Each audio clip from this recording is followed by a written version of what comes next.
ఆపదామపహర్తారం దాతారం సర్వసంపదాం లోకాభిరామం శ్రీరామం భూయో భూయో నమామ్యహం. జై శ్రీమన్నారాయణ. ప్రియ భగవద్బంధులారా,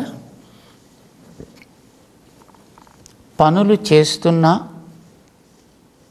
వాటి వల్ల ఏర్పడే ప్రభావం మన మీద పడకుండా ఎలా ఉండాలి అనేది అర్జునుడికి సందేహం కలిగింది. భగవద్గీత 5వ అధ్యాయంలో 7వ శ్లోకం దగ్గర దానికి సమాధానం చెప్పాడు కృష్ణుడు. ఎప్పుడైతే నీ ఇంద్రియాలు నీ స్వాధీనంలో ఉండి అవి చేసేటటువంటి పని ఆ ఇంద్రియాలకి లీడర్ అయినటువంటి మనస్సుని కూడా తృప్తిపరిచి మంచిగా ఉంచి ఆ ఉంచడం వలన దాని దగ్గర అంటే మనస్సు దగ్గర ఏర్పడ్డటువంటి రకరకాల పనుల యొక్క రికార్డ్స్ ఉంటాయి. కర్మ వాసనలు రుచులు అని అంటామే, ఇవన్నీ కూడా క్రమంగా తొలగి ఆ మనస్సు శుద్ధమై అది విశుద్ధాత్మ అని అది కలిగినటువంటి ఆ వ్యక్తి ఎప్పుడైతే అవుతాడో అప్పుడు ఆయన చేసేటువంటి ఏ పని అయినప్పటికీ కూడా చేయతగిన పని అవుతుంది. వాని పేరు యోగయుక్తుడు అవుతాడు. అంటే వాడు ఏం చేస్తున్నాడు? తన ఇంద్రియాలని స్వాధీనపరుచుకున్నాడు. ఎట్లా అంటే ఇంద్రియాలు ఎవడిచ్చినవి, ఎవడి కోసం పనిచేస్తున్నా ఫలితం ఎవడికి చెందుతుంది వాడు గుర్తించి చేస్తున్నాడు. దానివల్ల ఇంద్రియాలు స్వాధీనమయ్యాయి. అంటే ఇదివరకు ఈ ఇంద్రియాలన్నీ నావి, నా కోసం చేస్తున్న పని చేస్తున్న వీటన్నిటిని నేనే వీటికి యజమానిని అని భావించేవాడు. కనుక చేసిన పనులన్నీ కూడా వీడికి చుట్టుకునేవి. కానీ ఇప్పుడు వీడికి కొంచెం జ్ఞానోదయం ఏర్పడి ఇది నేను తెచ్చుకున్నవి కావు, శరీరం కూడా నేను తెచ్చుకున్నది కాదు, ఈ శరీరం కూడా నాకెవడో ఇచ్చాడు, ఇంద్రియాలని వాడే పెట్టాడు, ఇందులో మనస్సుని కూడా వాడే పెట్టాడు, దీంట్లో ఈ శరీరంతో పనిచేసే ఈ స్థానాన్నంతటిని కూడా వాడే ఏర్పరిచాడు. వాడి కోసం ఇది ఏర్పరిచి ఈ పని నువ్వు చేయవయా అని నియమించాడు అని వాడు గుర్తించాడు. ఈ లోపలుండి ఆ పని చేయించేటటువంటి వాడు నాలోనే కాదు అందరిలో ఉన్నాడు అని కూడా వాడు తెలుసుకున్నాడు. సర్వభూతములలోనూ కూడా వాడు ఆత్మభూతుడై ఉన్నాడు.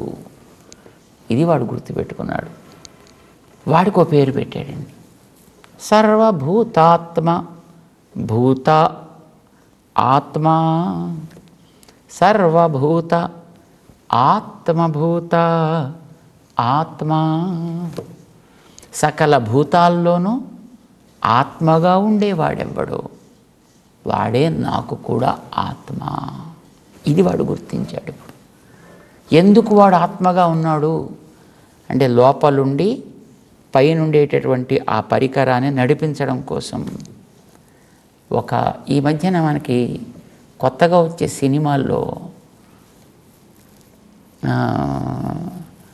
వాటిని ఏమంటారు, వాటిని ఏదో టెర్మినేటర్స్ లాంటివో ఏవో ఉంటాయండి, ఏవో. ఆ లోపల ఉండేటటువంటి వాడు ఆ లోపల కూర్చుంటాడు. ఆ కూర్చుని వాడు ఆ లోపల గదిలో కూర్చుని పెద్ద మిషన్ తయారు చేస్తాడన్నమాట. పెద్ద భూతం లాంటిదే మెకానికల్ బాడీని వాడు ఆ లోపల కూర్చుంటాడు. వాడు కూర్చుని it's a kind of simulator or something like that. వాడు లోపల కూర్చునేవాడు అంటాడు, అక్కడ బయట ఉండే పెద్ద శరీరం అంటుంది. వాడు అంటాడు అంటే ఆ పెద్ద శరీరం ఏదో అంటుంది. వీడు ఇలా కొడతాడు, ఆ పెద్ద శరీరం టకటక ముందర ఉండేవాడిని కొట్టేస్తుంది. వాడు ఇలా అంటాడు అంటే ఆ పెద్ద శరీరం వెనక్కి ఎగురుతుంది. వీడు దాన్ని తన ఉపయోగం కోసం తయారు చేసుకున్నాడు.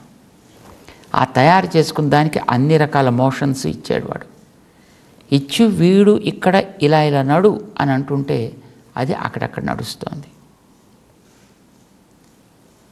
ఇది కొంచెం పెద్ద స్థాయిలో అనుకోండి. దాన్ని కొంచెం చిన్న స్థాయిలో తీసుకొస్తే ఈ పైన ఉండేటటువంటి అంతా కూడా ఒక పెద్ద రాకాసి శరీరం లాంటిది అనమాట. ఒక మాన్స్టర్. ఇదొక మాన్స్టర్ లాంటిది. ఈ మాన్స్టర్కి వెనకాతల ఒక జీవుడు ఉన్నాడు. ఆ జీవుడు ఇలా ఇలా ఇలా అంటే ఇలాగా, ఇలా అంటే ఇలాగా, ఇలా అంటే ఇలా, ఇలా అంటే ఇలా కదులుతోంది. కానీ దీన్ని నిజంగా ఉండి వెనకాత కదిపేవాడు ఆ లోపల ఉండేటువంటి వాడు కదుపుతున్నాడు. కదుపుతుంటే జీవుడు దీన్ని కదిపించగలుగుతున్నాడు. అప్పుడు ఇది ఇలా కదులుతోంది, పని చేస్తోంది, పని జరుగుతోంది. ఎవడైనా వచ్చి దీన్ని కొట్టాడు, వాడికి తగలట్లేదు లోపల దెబ్బ, దీనికి తగులుతుంది. వీడు ఒక యంత్రం కనుక, వీడు తయారు చేసినటువంటి ఒక పరికరం కనుక, ఈ పరికరం వాడిని కొడతాడు. వీడిని కొట్టినా వీడికి ఏమవ్వదు, వీడిని తిట్టినా వీడికి ఏమవ్వదు. వీడు చేసే పని అయితే వీడు సవ్యంగా చేస్తుంటాడు. సినిమాల్లో సంగతి మనం మాట్లాడుతున్నాం, అది నిజ జీవితంలో కూడా మనకి అట్లానే జరుగుతుంది. This is a monster. దీనికి లోపల నేనున్నా, నన్ను వెనక ఉండి శాసించేవాడు వాడే అందరినీ శాసిస్తున్నాడు, నన్ను కూడా శాసిస్తున్నాడు. కనుక అందరినీ నన్ను కూడా శాసిస్తున్నాడంటే వాడి యొక్క పరికరాల్లో నేనొక పరికరాన్ని, నా చుట్టూ ఉండేవి కూడా వాడి పరికరాలే. కనుక వాడు ఒకదాన్ని అనుకూలంగాను ఒకదాన్ని ప్రతికూలంగాను వాడు నడిపిస్తున్నాడు. నడిపించేవాడు ఒక శాసనాన్ని ఇచ్చాడు, దాని పేరు శాస్త్రము అని అంటారు దాన్ని. ఆ నడిపించేటటువంటి వాడు నీకు సహజంగానే జ్ఞానం ఉంది కనుక నీ మీద కూడా కొంత భారం పెట్టాడు. అయితే ఈ నేను అని పిలిపించుకునేటటువంటి ఈ జీవుడు ఏం చేస్తున్నాడు, ఈ కదిలికల్లో వాడు ఇలా కదులు అంటే వీడు ఇంకొకసారి కొంత అలా కదులుతున్నట్టు చేసి ఇంకో రెండు వీడు కూడా కదుపుకుంటున్నాడు. అంటే వాడు చెప్పింది ఒక పని చేస్తూ వీడికి జ్ఞానం అనేది సహజంగా ఉండడం చేత వీడు ఇంకో రెండు తన కోసం చేసుకుంటున్నాడు. ఇప్పుడు వాడు గమనిస్తున్నాడు ఇది. ఆ గమనించిన వాడు ఏం చేస్తాడు, ఏది వీడి కోసం రెండు చేసుకుంటున్నాడో వీటిని అకౌంట్లో పెడతాడు అన్నమాట. వీడికి అది మైనస్ అకౌంటా ప్లస్ అకౌంటా వాడు మెయింటైన్ చేస్తుంటాడు. వాడు తను చెప్పింది చేస్తున్నంత వరకు వాడికి దాంట్లో ఎక్కడ కొత్త రికార్డ్స్ తయారు కానివ్వక్కర్లేదు, అవసరం, ఎందుకంటే చెప్పింది చేస్తున్నాడు. అది కాకుండా వీడు ఎక్స్ట్రాగా ఏం చేస్తున్నాడో, అది మంచి అయితే పుణ్యాల రికార్డులో పెట్టేస్తున్నాడు, అది కాకపోతే పాపాల రికార్డులో పెట్టేస్తున్నాడు. పుణ్య పాపములు అనేటటువంటి రికార్డ్స్ వాటి కర్మ రుచులు వాసనలు అని పేరు, ఇవన్నీ పేరుకుపోతున్నాయి. ఎందుకంటే పని చేసే దాంట్లో ఎక్కువ కాలం వాడు గుర్తుండి చేసేది తక్కువ, వాడిని మర్చిపోయి వీడు చేసేదే ఎక్కువ అయ్యేటప్పటికీ ఈ పేరుకుపోయేటువంటి స్టాక్స్ అన్నీ కూడా భయంకరంగా పెరిగిపోయాయి. అందుచేత వీడు స్వాధీనం తప్పి దాంట్లోకి వెళ్ళిపోయాడు, ఈ చక్రంలో పడ్డాడు. ఈ పేరుకున్నవి ఏం చేస్తాయి, వాటికి సహజంగానే కొంత లోపల వాడి వల్ల ఏర్పడ్డ చైతన్యంతో అవి తిప్పుతూ ఉంటాయి. వీడు వాటిని చేసి పెట్టుకోవడం చేత వాటికి వీడికి ఉండే కనెక్షన్ తోటి వాటి వెంటబడి వీడు తిరుగుతుంటాడు. వాడి చేతిలో ఉండి వాడు తిప్పుతున్నాడు అనుకున్నంత వరకు మనకి సేఫ్గానే ఉంటాం. కానీ మనం నేనే తిరుగుతున్నాను అనుకుంటూ దాంట్లో కొంత వాడి చేతుల్లోంచి బయటపడే ప్రయత్నం చేసేటప్పటికి బయటకు వచ్చిన తర్వాత ఎటుపోతుందో తెలియదు, దేన్ని తగులుతుందో తెలీదు, ఆ లోపల ఉండేవాడు ఏమవుతాడో కూడా మనకి తెలియదు. ప్రస్తుతం మనం ఆ స్థితిలో ఉన్నాం. అందుచేత మనం చేసేటటువంటి కర్మలు మన మీద ఇంకా పూసుకుంటున్నాం. కానీ మనకు కావాల్సిందంటే కర్మలు పూసుకోవద్దు, గతంలో ఉన్నవేవో పోవాలి, ఉన్నంత వరకు పని చేయాలి, కానీ వాటి వల్ల మన మీద భారాలు ఏర్పడకూడదు. So simple. పాత రికార్డ్స్ పోవాలి, కొత్త రికార్డ్స్ ఏర్పడద్దు. అంటే కొత్త బరువు మన మీద చేరద్దు, ఉన్న బరువు ఏదో తగ్గాలి, కొత్త బరువు చేరద్దు, నేను సుఖంగా ఉండాలి. So simple. చేయాల్సిన పని ఏమిటి, నడిపించేవాడు వెనకాల తెలుసుకుని వాడి మీద భారం పెట్టబాయా. ఇది కృష్ణుడు చెప్పాడు, 7వ శ్లోకంలో చెప్పాడు. పూర్వన్నపి నలిప్యతే. పని చేస్తున్నప్పటికీ కూడా ఇప్పుడు వాడు చేస్తున్నాడనే జ్ఞానంతో వీడు చేయడం చేత వీడి మీద అవి కొత్తగా పూత పుయ్యవు. ఎవడు చేస్తున్నాడు అనుకుంటాను? సర్వభూత ఆత్మభూత యః సహ మమ ఆత్మా. సకల ప్రాణులకి నడిపించే లోపలి తత్వం ఏదో నన్ను నడిపించేది కూడా అదే తత్వం కనుక నేను ఆ తత్వపు విరాట్ దేహంలో ఒక భాగాన్ని కనుక నన్ను కూడా అది అట్లానే నడిపించుగాక. ఈ తెలివితోటి వీడు చేస్తున్నాడు ఇప్పుడు ఈవేళ. అలా చేస్తే అప్పుడు ఈ ఇంద్రియాలు నావి అనుకుంటే నా ఇష్టం వచ్చేది దీన్ని వాడదాం అనిపిస్తుంది, వాడిది అనుకుంటే జాగ్రత్తగా వాడడం ప్రారంభిస్తాను. ఏదైనా అంతే కదండి. ఇది నా ఇంట్లో స్తంభము అని అనుకుంటే ఆ స్తంభాన్ని క్లీన్గా అట్టి పెట్టుకోవాలనిపిస్తుంది. ఈ దేవుడి గుళ్ళో స్తంభం అనగానే ఆ తీసుకున్న ప్రసాదాన్ని కూడా చక్కగా స్తంభానికి రాసిపోవాలి అని అనిపిస్తుంది. మంది కాదు అని అనుకుంటే దాన్ని పాడు చేద్దామని అనిపిస్తుంది. మంది అని అనుకుంటే దాన్ని జాగ్రత్తగా పెట్టుకోవాలని అనిపిస్తుంది. క్రమ పద్ధతిలో వాడాలని అనిపిస్తుంది. నాది అని అనుకుంటే జాగ్రత్త వస్తుంది. లేదు ఇది బాధ్యత అని అనుకుంటే జాగ్రత్త వస్తుంది. ఇప్పుడు ఈ ఇంద్రియాలు నన్ను నడిపించేవాడిచ్చినవి కనుక వాడికి నేను ఆన్సరబుల్ అని అనుకుంటే వీటిని జాగ్రత్తగా వాడాలని, క్రమపద్ధతిలో వాడాలనిపిస్తుంది. అప్పుడు అవి నీకు స్వాధీనంలోకి వస్తాయి. విజితాత్మ విజితేంద్రియ. ఇంద్రియాలను వీడు సక్రమంగా తన ఆధీనంలో పెట్టుకున్నాడు. దీనిని ఆధీనంలో ఎప్పుడైతే పెట్టుకున్నాడో ఇంద్రియ గ్రామాన్ని, దీన్ని నడిపించే మనస్సు కూడా అప్పుడు వీడికి స్వాధీనంలోకి వస్తుంది. ఇంద్రియాల బలం మీదే కదండి మనస్సు కూడా వాటి వెంట పరిగెడుతుంది. ఇంద్రియాల నిర్బంధం చేతే కదండి మనస్సు కూడా దాని ఇష్టం వచ్చినట్టు ఆలోచనలు చేస్తుంది. బజార్లో ఇద్దరు పిల్లల్ని తీసుకుని ఈ తండ్రి తల్లి వెడుతుంటే ఇటు అటు మంచి దుకాణాలు కనిపిస్తున్నాయి అనుకోండి, ఏదో ఇక్కడ కిడ్స్ ప్లే అనో, అటు పక్కన టాయ్స్ ఆరజ్ అంటూనో, ఆ పక్కన ఇంకోటి ఏదో ఇలాంటిది కనిపించాయి అనుకోండి. దాంట్లో ఆటలు పాటలు బొమ్మలు బిమ్మలు మెషిన్స్ ఆడేవి ఇవన్నీ కనిపిస్తే ఆ పిల్లలు, ఒక పిల్లాడు అట్లా ఆగుతాడు, ఒక పిల్లాడు ఇట్లా ఆగుతాడు. అమ్మ నాకు అది కావాలి, అమ్మ నాకు ఇది కావాలి, నాన్న నాకు అది కావాలి, నాన్న నాకు ఇది కావాలి. పాపం తల్లిదండ్రులు ఏం చేస్తారు, పిల్లలు ఏడిస్తే తట్టుకోలేక సరే పదంటరా పోదాం అని వాళ్ళని తీసుకుని పోతుంటారు. పిల్లల నిర్బంధం చేత వాళ్ళని తృప్తిపరచడానికి ప్రయత్నం చేసే తల్లిదండ్రుల్లాగా ఇంద్రియాల యొక్క నిర్బంధం చేత ఇంద్రియాలను తృప్తిపరచడం కోసం మనసు ప్రయత్నం చేస్తుంది. ఇప్పుడు ఇంద్రియాలు వాటికి సహజంగానే అది ఒక మంచి బాధ్యత కలిగినటువంటి స్థితిలోకి వస్తే మనసుకి మరింత ఆనందం, మనసు సక్రమంగా పనిచేయడం ప్రారంభిస్తుంది. ఎప్పుడు మనసు అట్లా పనిచేస్తుందో తనలో ఉండేటటువంటి ఆ ప్రాచీనమైనటువంటి నిల్వ, కర్మల స్టాక్, పుణ్యపాపాల రాశి అదంతా కూడా క్రమంగా శుద్ధమై తొలగిపోతుంది.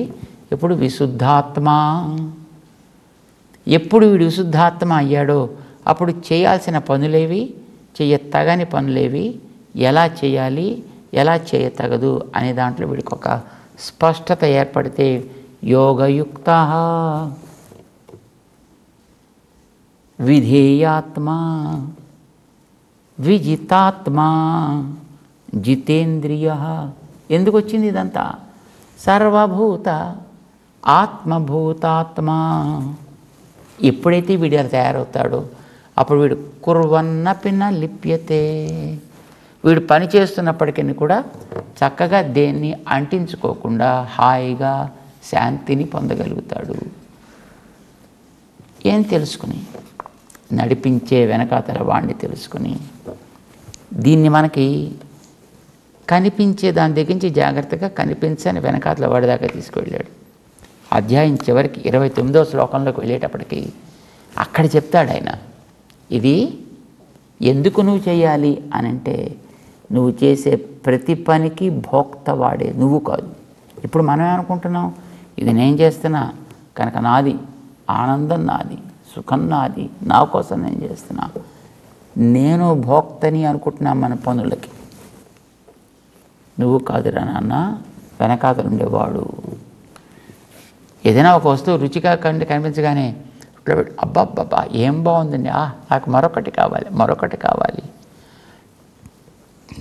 ఇవ్వడం తప్పు కాదు, ఒకటి కాకపోతే 25. కానీ నాకు బాగుంది కనుక అని ఇవ్వకు, లోపల వాడు అంగీకరిస్తున్నాడు కనుక అని ఇయ్యి. ఇప్పుడు వాడు తీసుకుంటున్నాడని గుర్తించి పంపించు. వాడు లోపల లేకపోతే చుక్క నీటి చుక్క పాపం తులసి నీరు పట్టుకొచ్చి వాడు తాగుతాడేమో అని ఆ పళ్ళు తెరిచి పెదవులు తెరిచి ఆ నోరు కొద్దిగా తెరిచే ప్రయత్నం చేసి ఆ లోపలికి పోస్తాడండి. పోతుందేమో అని ఉద్దేశంతో పోదండి అప్పుడు. ఎందుకంటే ఆ లోపల ఉండేటటువంటి అసలు భోక్త, అసలు తాగేవాడెవడో వాడు నేను బయటికి వెళ్ళొస్తాను నాన్న టాటా అని చెప్పేసి వెళ్ళిపోయాడండి. వాడు వెళ్ళిపోవడం చేత ఈ పైన ఉండే దీనికి ఎన్ని పోసినా ఒక్క చుక్క కూడా లోపలికి వెళ్ళదు. నిజమైన భోక్త ఎవడు? ఒక్క ఆలోచన ఇప్పుడు వీడు చేయడండి. ఇదివరకు వీడు భయంకరమైనటువంటి ఆలోచనలన్నీ చేసేవాడు, బ్రహ్మాండమైనటువంటి సలహాలన్నీ ఇచ్చేవాడు. ఇప్పుడు వీడు ఒక్క సలహా ఇవ్వడు, ఒక్క ఆలోచన చేయడు, ఇయే కిక్కురుమండు. భోక్తారం సర్వతపసాం. అంతేకాదు ఇప్పుడు మొత్తం అన్నిటినీ కూడా నడిపించేవాడు నిన్ను నన్నే కాదయ్యా, ప్రతి ప్రాణిని నడిపించేవాడు వాడయ్యే. వాడి శాసనాన్ని అతిక్రమించి ఎవడు ప్రవర్తించాడు. సర్వలోక మహేశ్వరం, వాడు అందరికీ కూడా పరమశాసకుడు. ఆయన దగ్గర ఏం చేస్తామండి, అయితే ఏడుస్తూ బతకాల్సి వస్తుందండి. ఆనందంతో ఉండు. ఎందుకో తెలిసిన, వాడు నీతో పాటు ఉండి నిన్ను నీ ఇష్టం వచ్చినట్టుగా ఆలోచన చేసుకోనిస్తున్నాడు కనుక. వాడు మంచి మనస్సున్నవాడు, మంచి హృదయం ఉన్నవాడు. మంచి హృదయం ఉన్నవాడు కనుకనే ఎంత నేనే, ఎంత నాదే, ఎంత నాకే, ఎంత నా వల్లే, ఓ నన్ను మించిన వాడు మరెవడు అని నువ్వు అంటున్నా పాపం వాడు సరే ఏదో అనుకుంటున్నాడు అనుకొని అని వదిలేస్తున్నాడు తప్ప, లేకపోతే యజమాని పక్కన ఉండగా ఎంత నేనే అని అంటే ఆ యజమాని వీడిని 4 తంతాడు, లేకపోతే బయటికి పంపించేస్తాడు ఉద్యోగం తీసేసి. కానీ మన లోపల ఉండేవాడు ఎప్పుడైనా అలా చేస్తున్నాడా? మనని చేయట్లేదు కదా. ఇది మనం గుర్తుపెట్టుకుంటే చాలు. ఆయన సర్వలోక సుహృత్, సర్వభూత సుహృత్, సుహృదం సర్వభూతానాం జ్ఞాత్వా. ఇది తెలుసుకోయా. ఎందుకు ఎవడంటావు ఆయన? మాం జ్ఞాత్వా. కృష్ణుడు చెప్పాడండి అర్జునుడికి 29వ శ్లోకంలో, నేనేనయ్యా అలా ఉండి లోపల నడపగలిగిన వాడిని. నీ కంటికి కనిపిస్తే నీకు విశ్వాసం పెరుగుతుందని నేను ఈ రూపంలో నీ ఎదుటొచ్చా. కనీసం ఆ యుగంలో అలా ఎదుటొచ్చి కనిపిస్తున్నాడు. కనిపించిన తర్వాత కొంతకాలమే ఉంటాడు. కానీ ఇప్పుడు ఈ యుగంలో మనందరికీ నీ విగ్రహ రూపంలో చక్కగా కనిపిస్తున్నాడు. దాన్ని మనం విశ్వసించగలిగితే చాలును. ఆయన సర్వభూత సుహృత్, నీ యందు మంచి మనస్సు కలిగిన వాడు కనుక నీవు అప్పుడప్పుడు కోపం వచ్చి 2 తిట్టినా ఏం పర్లేదులే పాపం బాగున్నావు, బాగా తిట్టావు అనుకుంటాడే. నువ్వు పొగిడినా ఓహో చాలా సంతోషం అయ్యా, మంచి మాట్లాడావు అంటాడు. నువ్వు పెట్టినా పెట్టకున్నా, నువ్వు ఏం చేసినా ఎలా చేసినా ఆనందంగా అంగీకరిస్తాడు. సుహృదం సర్వభూతానాం. నీకు నిజమైన శాంతి కావాలి అని అంటే, నువ్వు ఉద్రిక్తతల పాలు పడకుండా ఉండాలి అని అనుకుంటే, నువ్వు ఈ ఒడిదుడుకులలో కూరుకుపోకుండా ఉండాలి అని అనుకుంటే, నీకుండే సహజమైనటువంటి స్వభావంతో నువ్వు చక్కగా ప్రశాంతమైన జీవితం గడపాలి అని అనుకుంటే, ఉత్సాహంతో జీవించాలనుకుంటే, మాం జ్ఞాత్వా సుహృదం శాంతి మృచ్చతి. ఆ రకంగానే నీకు శాంతి అనేటటువంటిది లభిస్తుందయా. లేకపోతే బాధ్యతలు నువ్వే పడతానంటే దట్స్ ఓకే, పడు. దానిలో వచ్చే ఫలితం మీద నువ్వే అనుభవించు. కానీ ఇది ఎక్కడి నుంచి కలగాలి? లోపల నుంచి కలగాలి, బయట నుంచి కాదు. ఏదైనా మనకు అంతే కదా. పండుకి పైన కెమికల్స్ రాస్తే రంగు మారిపోతుంది. ఓ ఎంత అందంగా ఉంది, ఏమి రంగు, ఆహా ఎంత బంగారపు రంగు అని అనిపిస్తుంది చూడగానే. ఏ అరటి పండో మామిడి పండో లాంటి వాటిని మనం చూసినప్పుడు. కానీ పైన కెమికల్స్ రాసి నువ్వు మార్చినటువంటి రంగు వల్ల లోపల రుచి పరిమళము రావు. పైనుండే రంగు చూసి ఆహా ఎంత బాగుంది దీన్ని మనం తిందాం అని తొక్క తీస్తే లోపలంతా పచ్చి వగరు ఉంటుంది. లేదా అది మామిడికాయ లాంటిది అయితే లోపలంతా ఇంకా పులుపు, ఏం పెద్ద రుచిగా ఉండదు. కానీ లోపల నుంచి సహజంగా పండినప్పుడు నువ్వు పైన ఏమీ రాయక్కర్లేదు, మెత్తదనం దాంతో అదే వస్తుంది, రుచి దాంతో అది వస్తుంది, పరిమళం దాంతో అది వస్తుంది. లోపల నుంచి పండితే పుష్పానికైనా అంతే కదండి. నువ్వు మామూలుగా పట్టుకొస్తే అది ముక్కులో పిండినా దానికి ఏం వాసన రాదు. కానీ అది లోపల నుంచి కనుక సహజంగా పండింది అని అంటే దాంట్లోంచి వచ్చే పరిమళం ఇది ఉంది అని నువ్వు చెప్పాల్సిన అవసరం లేదు. నీకు హాయిగా నీకే తెలుస్తుంది, నువ్వే ఆస్వాదించగలుగుతావు దాన్ని. అసలు ఎవరు కూడా చెప్పక్కర్లే, ఆ ప్రాంతాల్లోకి వస్తే చాలు ఆ పరిమళపు గుబాళింపు అనిపిస్తుంది నిన్ను. బస్ లోపల నుంచి రావాలి. ఈ తెలివి, ఈ పక్వత, ఇది కూడా మనకి లోపల నుంచి వస్తే పైన చేసే పనులు ఏవి కూడా మనకి కొత్త కర్మల భారాన్ని నీ మీద పెంచకుండా ఉంటాయి. ఉన్న భారాన్ని కూడా తొలగించే మంచి మహోపకారం ఆ పనులు చేస్తాయి. ఏ పనులు? ఇది తెలిసి చేసే పనులు, తెలివితో చేసే పనులు. అందుకోసం జ్ఞానం వేరు, నేను జ్ఞాననిష్టలో ఉంటా, కర్మ వేరు, వాడు కర్మనిష్టలో ఉంటాడు. కర్మనిష్ఠుడు జ్ఞాననిష్ఠుడు రెండు వేరు కాదయా. ఏకం సాంఖ్యంచ యోగంచ యః పశ్యతి సపశ్యతి. ఎవడైతే ఇవి రెండు ఒకటే కానీ ఒకదానికి ఉండేటటువంటి రెండు భాగాలు, ఒక నాణ్యానికి ఉండేటటువంటి ఒక బొమ్మ బొరుసు ఎట్లాగైతే మనం చూస్తుంటామో ఇవి రెండు కూడా కర్మ జ్ఞానము అనేవి కూడా ఒకటే ప్రేమం అనేటటువంటి దానికి కలిగేటటువంటి రెండు దిశలు అని మనం గుర్తించాలి. ఇది కృష్ణుడు 7వ శ్లోకంలో చెబుతూ అంటుకోదు అని అన్నాడు ఆయన. దేనికి అంటుకోవయా? శరీరానికి అంటుకోవా, మనస్సుకు అంటుకోవా, ఇంద్రియాలకు అంటుకోవా, బుద్ధికి అంటుకోవా? దేనికి, ఎలా అని అడిగాడు. కాక ఇవన్నీ చేస్తుంటే నేను చేస్తున్నాను అనేది నాకు తెలుస్తుంటే చేయలేదని ఎలా అనుకోమంటావా? ఇది ప్రశ్న అర్జునుడికి వచ్చింది. లోపల నుంచి ఆ జ్ఞాన పక్వత వస్తే వస్తుందని చెప్తున్నాడు. అది ఎట్లాగో చూద్దాం, తెలుసుకునే ప్రయత్నం చేద్దాం. జై శ్రీమన్నారాయణ.